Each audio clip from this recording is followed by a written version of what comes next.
नमस्कार दोस्तों, एक बार फिर से आप सभी दोस्तों का आपके अपने YouTube channel you and VDP पर बहुत बहुत स्वागत है। दोस्तों, दिन भर के मुख्य समाचार हैं, बड़ी खबरें हैं, फटाफट अंदाज में आगे इसी वीडियो में जानेंगे।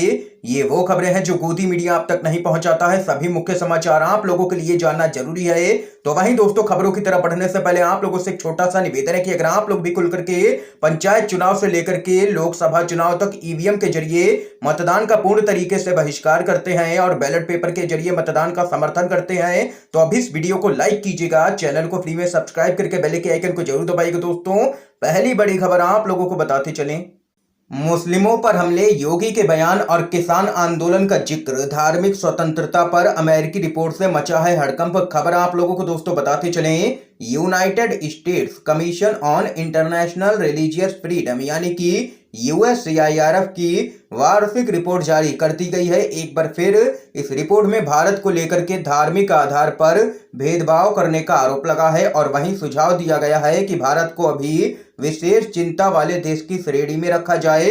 इस रिपोर्ट में जोर देकर के कहा गया है कि भारत में अल्पसंख्यक समुदाय के साथ लगातार भेदभाव होता है और हिंदू राष्ट्र बनाने पर जोर दिया जा रहा है।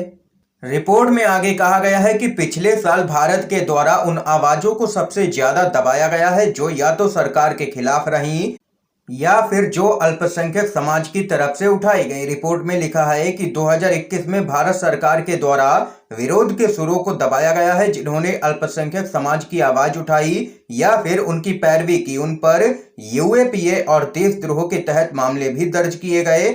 ऐसा पाया गया है कि यूएपीए और देशद्रोह कानून के जरिए भय का माहौल बनाने का प्रयास किया गया है और उन लोगों को चुप किया गया है जो सरकार के खिलाफ बोलते हैं। रिपोर्ट में त्रिपुरा हिंसा और पत्रकारों पर की गई कार्रवाई का भी जिक्र किया गया है। इसके साथ ही धर्म परिवर्तन पर बनाए गए कानून पर भी आपत्ति बताई गई है यहाँ पर रिपोर्ट में। और साफ शब्दों में कहा गया है कि भारत में अल्पसंख्यकों पर लगातार अत्याचार किया जा रहा है, भेदभाव उनके साथ में किया जा रहा है। आप लोग इस अमेरिकी रिपोर्ट से कितना सहमत है, कितने प्रतिशत सहमत है, कमेंट बॉक्स में जरूर बताइएगा कमेंट करके। अगली अपडेट की तरफ बढ़ते हैं। न्यू इंडिया का न्यू नारा, हर घर बेरोजगारी, घर घर बेरोजगारी, 45 करोड़ लोगों ने छोड़ी नौकरी की आस। राहुल गांधी का बड़ा हमला। कांग्रेस के पूर्व अध्यक्ष राहुल गांधी ने बेरोजगारी के मुद्दे पर केंद्र की मोदी सरकार पर निशाना साधा है। उन्होंने ट्वीट करके कहा है कि न्यू इंडिया का न्यू नारा है हर घर बेरोजगारी, घर घर बेरोजगारी। 75 सालों में मोदी जी देश के पहले ऐसे प्रधानमंत्री हैं जिनके मास्टर स्ट्रोक से 45 करोड़ से भी ज्यादा लोग नौकरी पाने की उम्मीद ही छोड़ चुके हैं। राहुल गांधी ने एक रिपोर्ट यहां पर साझा की है जिसके मुताबिक पिछले 5 सालों में 2.1 करोड़ नौकरियां घटी हैं। इस रिपोर्ट में चौंकाने वाली बात यह है कि देश में 45 करोड़ ऐसे लोग हैं जिन्होंने नौकरी की तलाश ही छोड़ दी है। रिपोर्ट में आगे कहा गया है कि सबसे बुरा हाल तो महिलाओं का है। सिर्फ 9% महिलाएं ऐसी हैं जिनके पास काम है या फिर वह भी काम की तलाश में है। राहुल गांधी ने इसी रिपोर्ट को आधार बनाते हुए केंद्र की मोदी सरकार पर निशाना साधा है।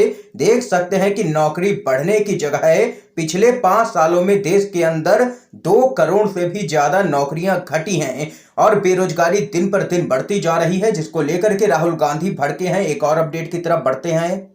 दिल्ली के मुख्यमंत्री केजरीवाल के घर पर हमले के मामले में हाई कोर्ट हुआ नाराज। कहा, ये परेशान करने वाले हालात हैं। दिल्ली हाई कोर्ट ने पिछले महीने सीएम अरविंद केजरीवाल के घर पर हुए हमले के मामले में दिल्ली पुलिस की कार्रवाई पर काफी कड़ी नाराजगी जताई है। कोर्ट ने कहा है कि सीएम के आवास की सुरक्षा को फेल करते हुए तोड़फोड़ करना परेशान करने वाली स्थिति है। कोर्ट ने आम आदमी पार्टी के विधायक सौरभ भारद्वाज की याचिका पर सुनवाई करते हुए कहा है कि मुख्यमंत्री के आवास के बाहर सुरक्षा व्यवस्था अपर्याप्त थी। कोर्ट ने पुलिस की नाकामी पर नाराजगी जाहिर करते हुए दिल्ली पुलिस आयुक्त को इस गंभीर चूक के लिए जिम्मेदारी तय करने का भी निर्देश दे दिया है। हाई कोर्ट ने आगे कहा है कि जब दिल्ली के मुख्यमंत्री के घर पर हमला हो सकता है तो फिर सुप्रीम कोर्ट के जजों और केंद्रीय मंत्रियों के घरों पर भी हमला हो सकता है और यह चिंताजनक स्थिति है।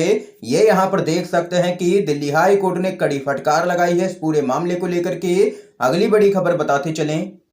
भारतीय किसान यूनियन के अध्यक्ष नरेश टिकैत बोले, अवैध कब्जा कर बने भवनों को तोड़ने के बजाय उनमें वृद्धाश्रम, अस्पताल और स्कूल बनाए जाएं। भारतीय किसान यूनियन के राष्ट्रीय अध्यक्ष चौधरी नरेश टिकैत ने कहा है कि सरकार अवैध कब्जे कर बनाए गए भवनों पर बुलडोजर चला करके ध्वस्त बिल्कुल भी ना करे, बल्कि उनमें वृद्धाश्रम, अस्पताल और स्कूल बनाए जाएं। इससे देश का भला होगा। उन्होंने सरकार से किसानों के समस्याओं को गंभीरता से ध्यान देने की भी मांग की है। ये नरेश टिकैत की तरफ से बयान सामने निकल के आया है। अगली अपडेट की तरफ बढ़ते हैं। तमिलनाडु सरकार ने छीनी है राज्यपाल से कुलपति नियुक्त करने की शक्ति। सीएम ने कहा पीएम के राज्य में भी ऐसा ही हुआ है। तमिलनाडु विधानसभा ने कुलपतियों की नियुक्ति का अधिकार राज्यपाल की बजाय राज्य को देने वाले विधेयक को पारित कर दिया है। 25 अप्रैल 2022 को एक बिल पास करते हुए राज्यपाल से विश्वविद्यालयों में कुलपति नियुक्त करने का अधिकार छीन लिया गया है राज्य सरकार की तरफ से। और वहीं मुख्यमंत्री एमके स्टालिन ने इस कानून को जरूरी बताया है और कहा है कि अभी तक राज्य सरकार के पास कुलपति को नियुक्त करने की शक्ति नहीं थी। इस वजह से उच्च शिक्षा काफी प्रभावित होती थी। उन्होंने प्रधानमंत्री मोदी के गृह राज्य गुजरात में भी इसी स्थिति की तुलना की है। इसके साथ ही एक और अपडेट आ रही है सामने, बताते चलिए आप लोगों को। एनसीपी के नेता शरद पवार का भाजपा पर तंज। कहा राष्ट्रपति शासन सिर्फ एक धमकी है। सार्वजनिक स्थानों पर धार्मिक भावनाएं दिखाने की किसी को भी जरूरत नहीं है। महाराष्ट्र की सियासत में हनुमान चालीसा को लेकर के चल रहे विवाद पर लगातार बवाल जारी है। इस बीच एनसीपी के नेता शरद पवार ने इस पूरे मामले पर एंट्री कर ली है। उन्होंने कहा है कि सार्वजनिक स्थानों पर धार्मिक भावनाएं दिखाने की किसी को भी कोई भी जरूरत नहीं है, क्योंकि इससे राज्य का माहौल खराब हो रहा है। उन्होंने इस दौरान भाजपा और एमएनएस पर भी तंज कसा है। भाजपा पर कटाक्ष करते हुए उन्होंने कहा है कि सत्ता खोने के बाद कुछ लोग चिंतित नजर आ रहे हैं और वह सत्ता पाने के लिए किसी भी हद तक जा सकते हैं। इसके साथ ही उन्होंने आगे कहा है कि पहले राजनीतिक विरोधियों के बीच में दोस्ती का जज्बा हुआ करता था, लेकिन अब अवांछनीय बातें देखने को मिल रही हैं। उन्होंने कहा है कि अगर समुदायों या वर्गों के खिलाफ नफरत फैलाने की कोशिश की जाती है तो समाज में प्रतिकूल प्रभाव देखा जाएगा। महाराष्ट्र ने कभी इस तरह की स्थिति का अनुभव नहीं किया है। ये यहाँ पर एनसीपी के नेता शरद पवार का कहना है। इसके साथ ही उन्होंने आगे कहा है कि राष्ट्रपति शासन लगाने की धमकी हमेशा से दी जाती है, लेकिन इसका कोई भी नतीजा नहीं निकलता है। ये यहाँ पर पवार ने भाजपा को घेरा। एक और अपडेट आप लोगों को बताते चलें। प्रशांत किशोर के स्वागत को लेकर के कांग्रेस पार्टी है तैयार, लेकिन नहीं मिलेगा खास ट्रीटमेंट, शर्तों से भी इनकार।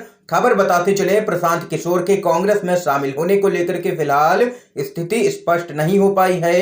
अब खबर है कि कांग्रेस ने प्रशांत किशोर को किसी भी तरह की खास तरजीह देने से इनकार कर दिया है। फिलहाल अंतरिम अध्यक्ष सोनिया गांधी ने आगे सियासी चुनौतियों से निपटने के लिए एम्पावर्ड एक्शन ग्रुप 2024 का ऐलान कर दिया है। इसके अलावा खबर यह भी है कि उन्होंने किशोर के प्रस्ताव पर विचार करने वाली विशेष समिति के साथ भी एक बैठक की है। रिपोर्ट के अनुसार कांग्रेस ने यह साफ कर दिया है कि पार्टी से जुड़ने की शर्त पर संगठन में बदलाव नहीं किया जाएगा। पार्टी ने यह प्रशांत किशोर पर छोड़ दिया है कि वह औपचारिक रूप से कांग्रेस में शामिल हो सकते हैं या पेशेवर सहयोगी के तौर पर साथ रह सकते हैं। ये यहाँ पर दोस्तों देख सकते हैं, बड़ी अपडेट है। इस समय के दोस्तों आज के सभी मुख्य समाचार थे जो हमने आप लोगों तक पहुंचाए हैं UNVDB के माध्यम से। अगर आप लोगों को ये वीडियो पसंद आया हो तो इस वीडियो को लाइक कीजिएगा, ज्यादा से ज्यादा इस वीडियो को शेयर कीजिएगा ताकि आप सभी के दोस्त भी मुख्य समाचारों को जान सकें। वीडियो देखने के लिए दोस्तों आप सभी का बहुत बहुत धन्यवाद।